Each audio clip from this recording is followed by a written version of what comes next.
Today I'm going to talk about work. And the question I want to ask and answer is this: why do we work? Why do we drag ourselves out of bed every morning instead of living our lives just filled with bouncing from one TED-like adventure to another? You may be asking yourselves that very question. Now, I know, of course, we have to make a living, but nobody in this room thinks that that's the answer to the question, why do we work? For folks in this room, the work we do is challenging, it's engaging, it's stimulating, it's meaningful, and if we're lucky, it might even be important. So we wouldn't work if we didn't get paid, but that's not why we do what we do.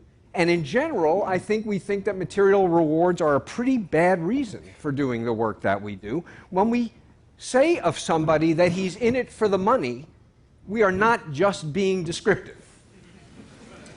Now, I think this is totally obvious, but the very obviousness of it raises what is for me an incredibly profound question.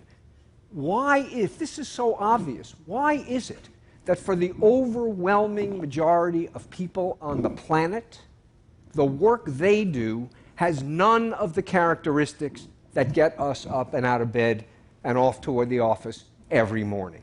How is it that we allow the majority of people on the planet to do work that is monotonous, meaningless, and soul-deadening?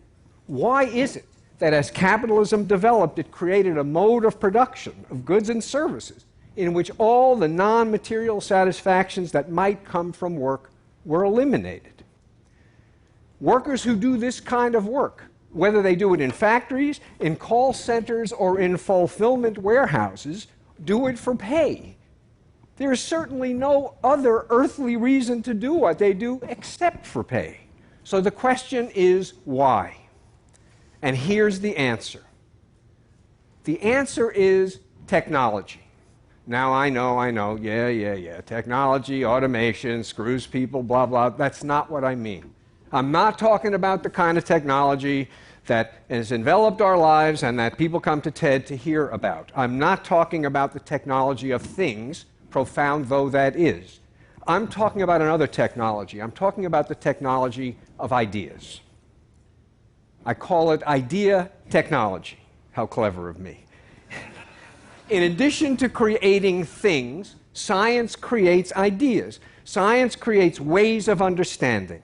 And in the social sciences, the ways of understanding that get created are ways of understanding ourselves, and they have an enormous influence on how we think, what we aspire to, and how we act.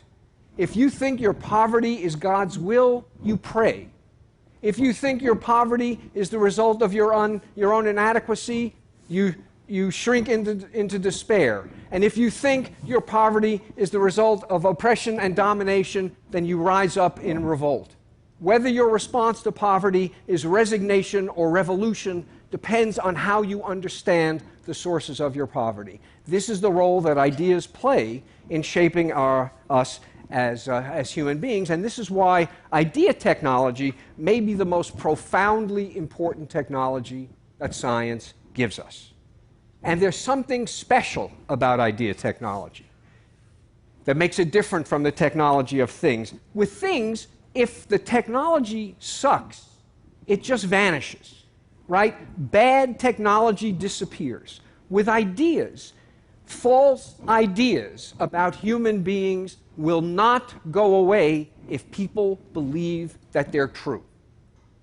Because if people believe that they're true, they create ways of living and institutions that are consistent with these very false ideas. And that's how the Industrial Revolution created a factory system in which there was really nothing you could possibly get out of your day's work except for the pay at the end of the day. Because one of the fathers of the Industrial Revolution, Adam Smith, was convinced that human beings were by their very natures lazy and wouldn't do anything unless you made it worth their while, and the way you made it worth their while was by incentivizing, by giving them rewards. That was the only reason anyone ever did anything. So we created a factory system consistent with that false view of human nature, but once that system of production was in place, there was really no other way for people to operate except in a way that was consistent with Adam Smith's vision.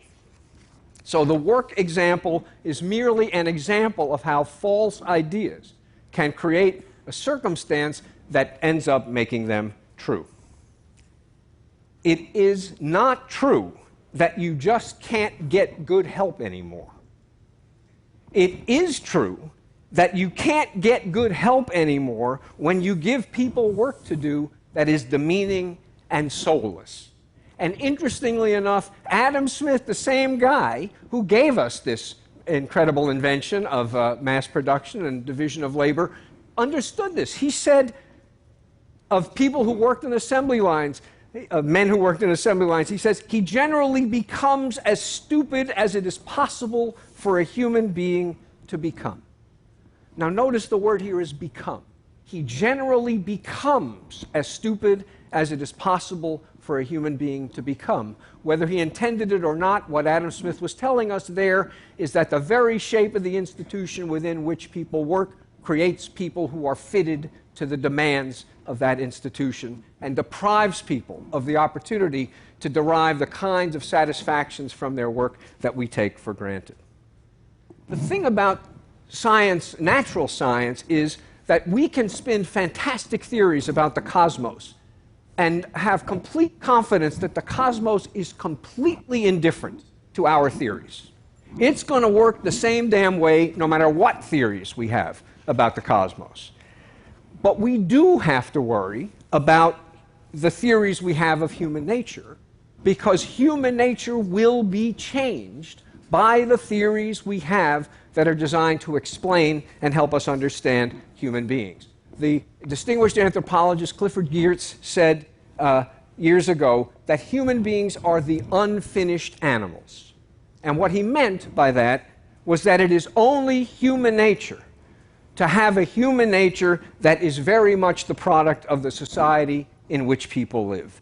That human nature, that is to say our human nature, is much more created than it is discovered.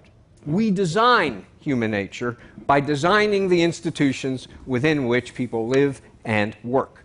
And so you people, pretty much the closest I ever get to being with masters of the universe, you people should be asking yourself a question as you go back home to run your organizations. Just what kind of human nature do you want to help design? Thank you. Thanks.